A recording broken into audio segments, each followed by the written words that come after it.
Hello and welcome to the midweek message for Thursday, the 16th of January. Sadly, we have just heard of the death of Philip.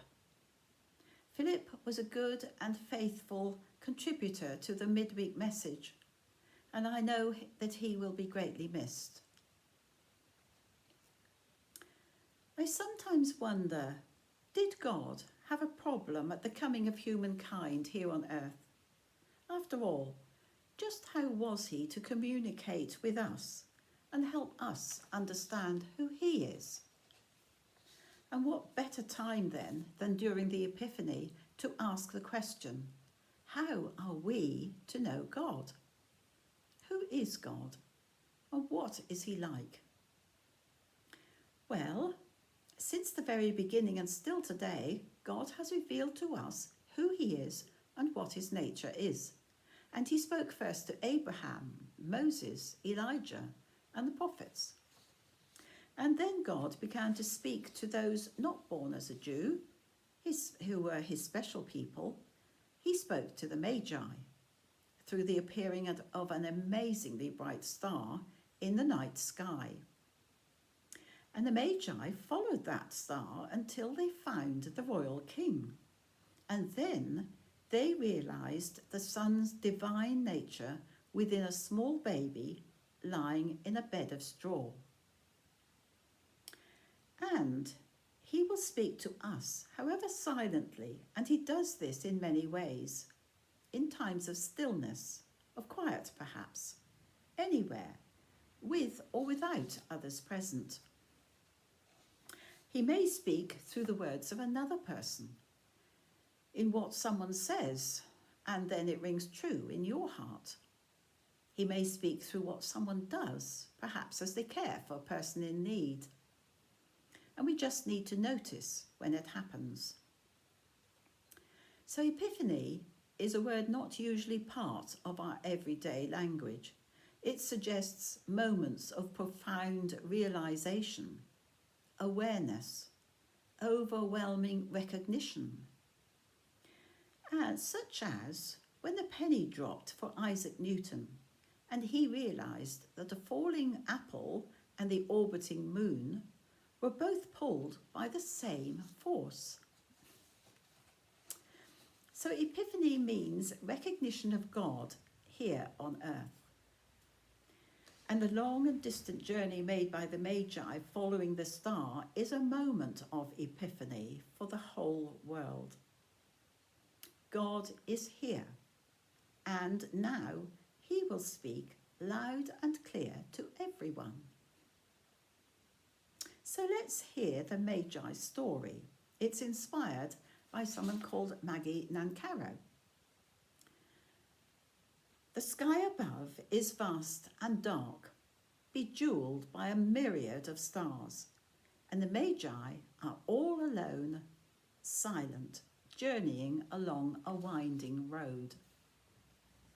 The only sound is the sound of their saddles and the bells on the straps.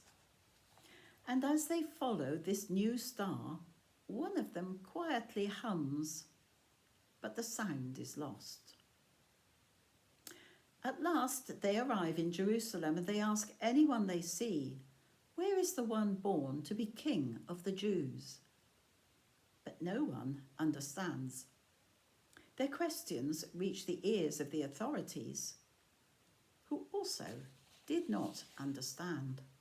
After all, Herod has an heir, although, as everyone knows, Caesar will not allow him to take that title, for he wants it for himself.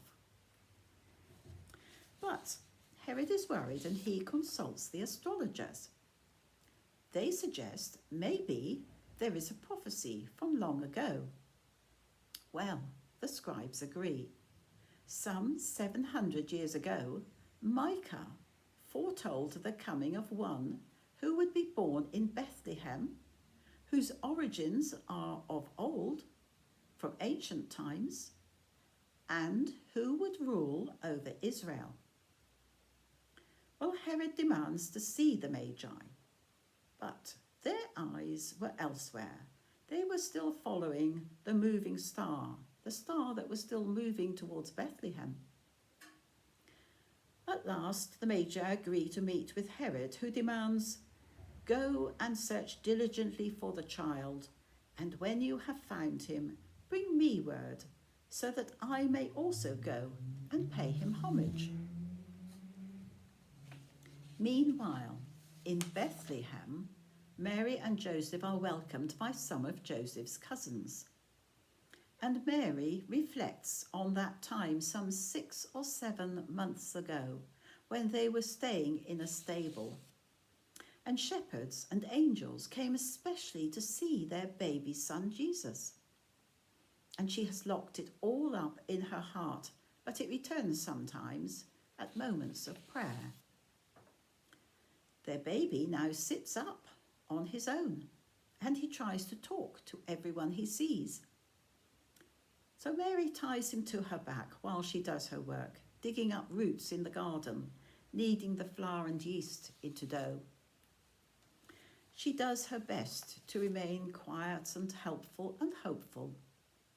In the night, she and Joseph promise each other they will return to Nazareth. The Magi knock on the door, and the first thing she notices about the Magi is colour. In Jerusalem, people wore reds, blues, greens, and there the world seemed filled with colour. Here in Bethlehem, the dull shades of brown, grey, white make everything appear dusty. Everyone is busy at work. Mary looks again at the Magi, waiting outside. They wear colours that do not belong here, colours that sing out against the plainness of the town. Well, Joseph's cousins go out first, and finally they come in to find her. "They ask for you," they say. Mary goes to the doorway, and they bow to her. And she greets them in return and brings them to where her son sits on the floor, playing with the wood carving Joseph made him. As soon as they enter, he drops the toy, forgets it entirely, lifting up his arms as if he's known them forever. He cries out to them joyfully, greeting them with a kind of familiarity and kindness. Well, the Magi approach him and kneel. And Mary is again filled with a sense of peace and joyful confusion, while her cousins look at her in disbelief. And then it's over before it began. They leave their gifts and disappear by another road. And Joseph wakes from a dream about taking them to Egypt. And then they saw the soldiers coming. When news of Bethlehem reached Mary later, it was the first time she understood the terrible price they would all pay. She looked up again at the vast night sky the Magi had seen, and she had to ask, "Are we worth this to you?" "Always," came the reply. Billy Graham once said, "Don't leave Jesus in the manger. Don't remember him only at Christmas. Instead, learn to walk with him every day as you pray and read his word, as you ask him to help you."